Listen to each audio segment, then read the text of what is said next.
Okay, I'm really hoping my sound works, so let me check that out. I should have tested that. Didn't have to do that. Well, huh.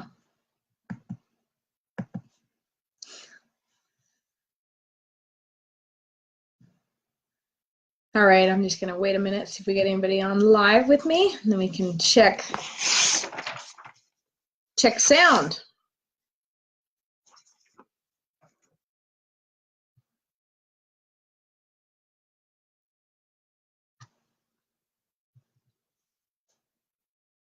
I think this should work. This is my new laptop, so that's pretty fun.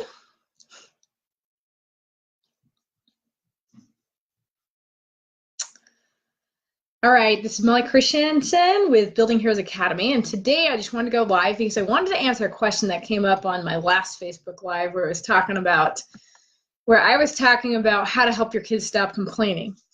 And, you know, I was telling you to keep your calm and sometimes, and giving different suggestions anyway, how to deal with complaining. But somebody asked a good question about how do you even get your kids calm enough to listen? What if they're not even ready to listen to what you have to say? So what I wanted to do today is just tell you the system that I use to train my kids to help them obey and also to help them get calm, because that's kind of the same thing. If they're not in a space where they can hear you talking to them or listen to you, they're too angry and their emotions are all going crazy, they're not going to obey, and they're also not going to listen to what you have to say and to help train them in the complaining thing. So I'm live now. Can you hear me? Just gonna check and see if you can hear me. Type in the chat bar if you can. Hopefully my sound's working. Okay, so I think it's working. So basically this is what I do, okay? Before we even ever get to the point of meltdowns and tantrums, well, that's not true. It's not before we get there. But when the kid is not in that space of meltdowns and tantrums, what I want to do is teach them obedience when they're calm, okay? So I teach by saying, hey, can you get me this? And I expect them to say, okay, Mom, you know, I'll give them a request. Now, I have some kids who are very willing and happy to obey, and other kids who don't want to do anything I ask. But all of them need training in this area. So before we even start teaching that, I tell them, I said, this is a super important skill to learn how to obey. Why? Because when you can choose to obey and to do things that you may not even really want to do, it's going to make your life a lot easier, because a lot of the things you don't want to do are the things you should be doing. It's your duty. So we kind of talk about that, about why obedience is really important.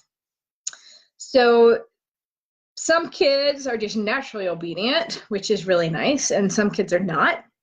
And so with the ones who are naturally obedient, I don't necessarily have to, you know, do a really focused training on them, but I can still use these techniques. For the really stubborn kids, these kids, if they can learn how to manage their will and their choices, are gonna choose a lot of amazing things.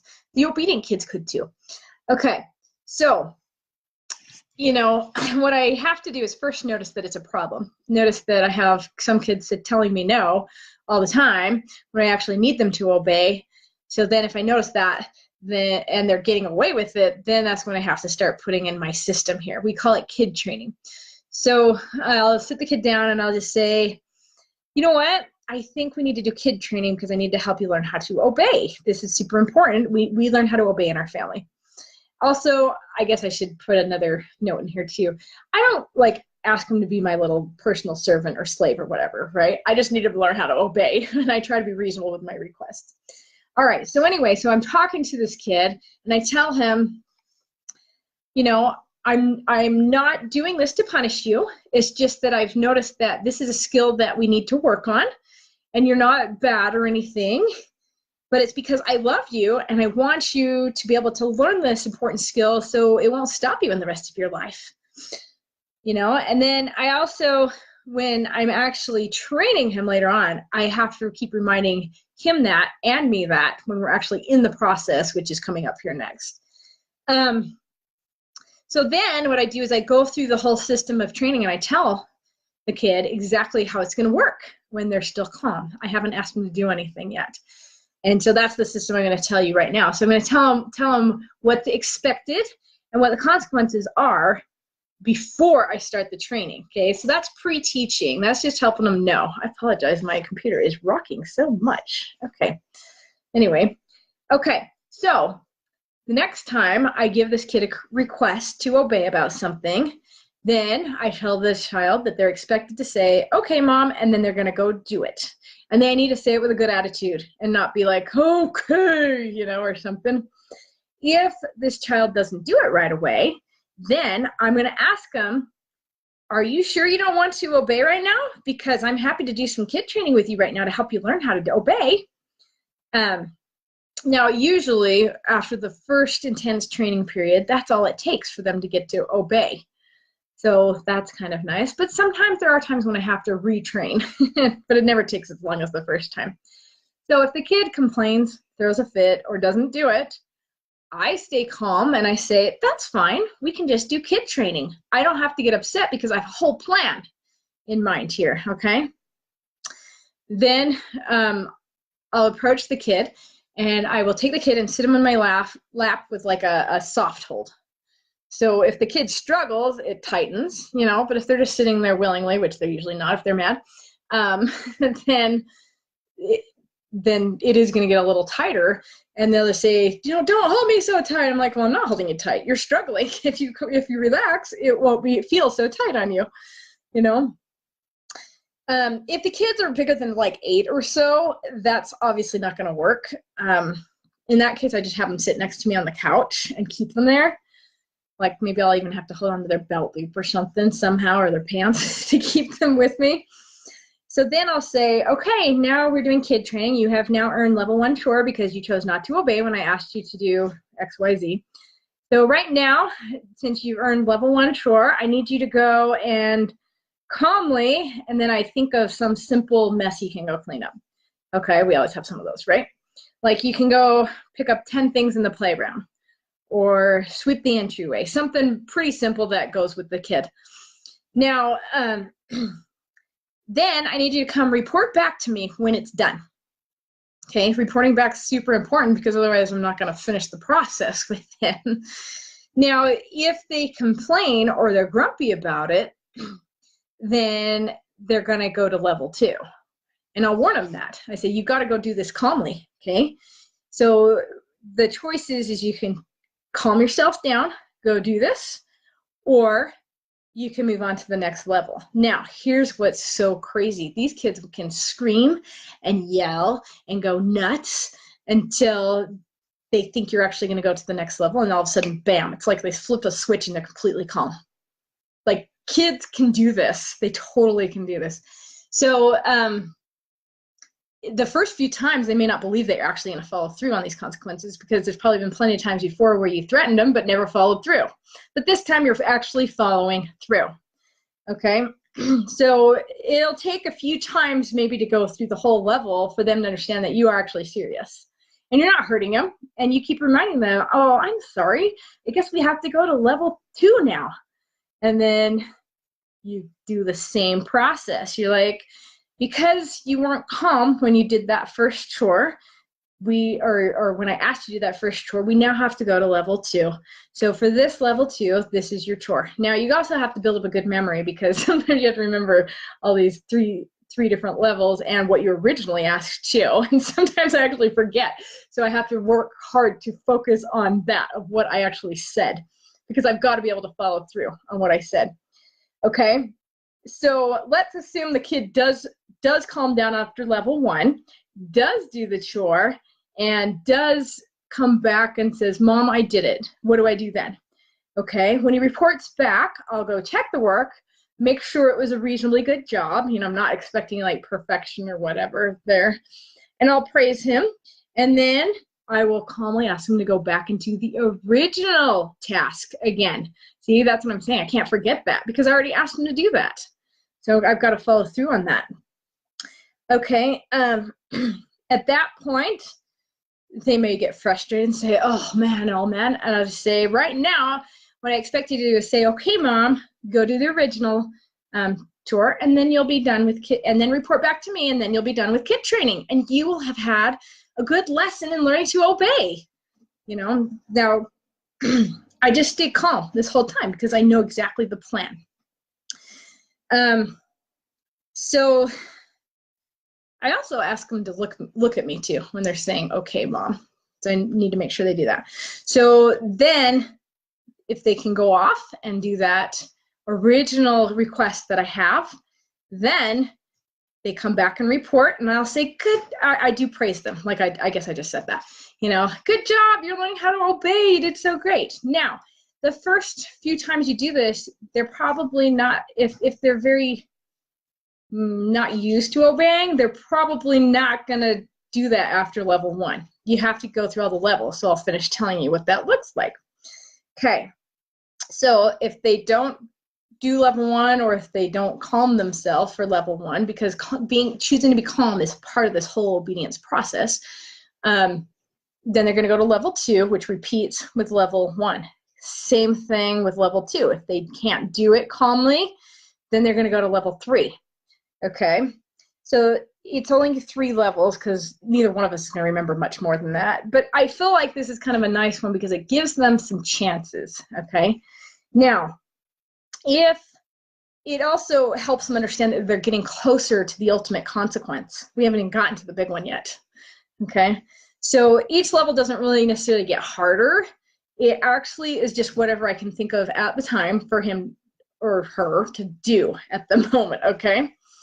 If after the 3rd level, they still haven't chosen to control themselves and choose to obey and get calm, then what happens is the big one. They lose all of their privileges. Okay, nobody wants to lose all their privileges because what we did before is we defined what all their privileges are. It is a privilege to live in our house that there are certain things that you're going to get whether or not you have privileges or not. Like you will get to eat all of your meals. You will get to sleep in your bed. But what that means at our house, and you get to define this for your house, is that if you lose your privileges, you don't get to play with friends. You don't get to have any snacks or treats. You can't go outside. And basically you get nothing extra. You can't really go anywhere unless it was a pre-planned family activity where the child would have to come with us, because I'm not going to go get like a babysitter or something. And but they can't like have any snacks or treats with us. Okay, so we're going to take them with us, but nothing else. They also don't get any media either. Okay, so basically what it does mean that they get is their meals at mealtime, their bed, and we do allow them to still play with the regular toys and read books, because otherwise they're going to start driving their siblings crazy. And then we also tell them how long the loss of privilege is going to last. Now, for really young kids, well, maybe not really young kids, but for younger kids, maybe if they're like 4 or 5, it's going to last about 12 hours. But if they're probably 6 or older, it's going to last a full 24 hours. And the 24 hours only starts once the kid has gotten calm and done all 3 levels of the chore and the original request. Okay, so that can take a while. Now, some kids are tough with this. They're like, I'm not doing it. And we're like, okay, I'm sorry. You know, and then that's when you start having really good snacks with the other kids so they can see that they're missing out, you know, that sort of thing. Once the loss of privileges starts, you're going to find that the kid's going to be pretty obedient because they want their time over as fast. Because if they're not obedient during this time, you'll just tell them, you know what, I'm just going to pause your time right now, and it will continue. Okay. Good thing about this is kids usually really are obedient during this time because they're learning about this. If this isn't working for your kids with the loss of privileges, maybe you're going to have to think of something else that's going to get through them.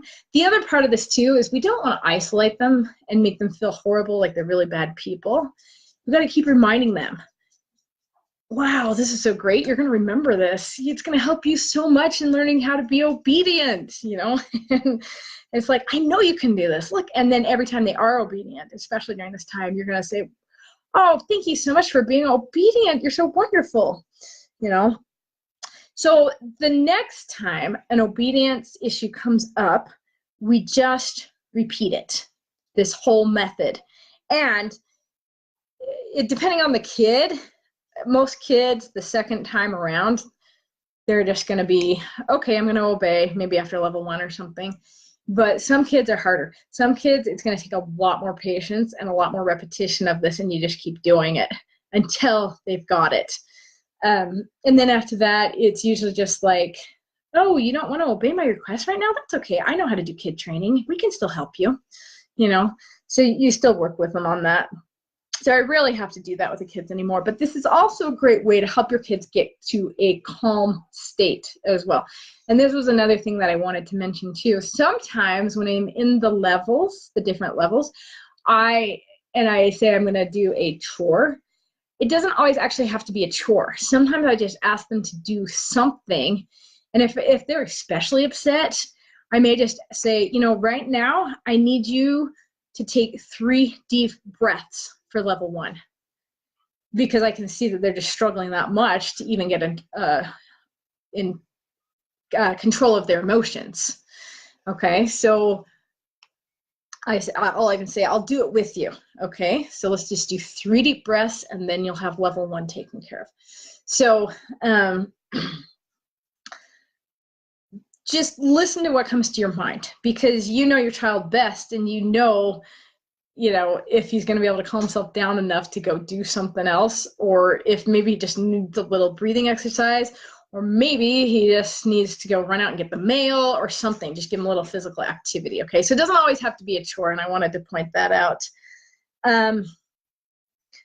So I'd like to use, okay, I don't know what I'm saying here. So that's basically the system that I use. So you're going to want to figure out what system you want to use for your kid training. What do you want to call it? You know, how's it going to work? What's it going to look like? Whatever it is, it's just got to be consistent and something that you can do, and that it's got to be something that you can stay calm about. Now, that's what's nice, is because I have the system, I can stay calm because I know exactly what's going to come up, and I don't have to get all frustrated and say, oh, come on, just do it already. You know what I mean? I know exactly what I'm going to do. Now, I did adapt my method from Nicolene Peck's Teaching Self-Government method. She's got a whole system there too. That's worth checking out. Her method for me was a little too structured and rigid, and I couldn't say the words like she would say them. And so I just adjusted and adapted. And so that's what you would want to do too. Okay, so that is basically the method that I used. Do you have any questions on here? If so, you can post them down below after you watch the video. Type it in the chat bar right now. However you want to do that is great, and I'd be happy to expound. I know I went through that really fast. I'm pretty sure you probably didn't get it all in one, exactly what I was doing, but that's the nice thing about videos. Go back and watch it and take notes and go slower and use my model to come up with yours of how you'll do this in your home. So, hope that was helpful. Thanks for joining me, and we will talk to you next time. Thanks so much.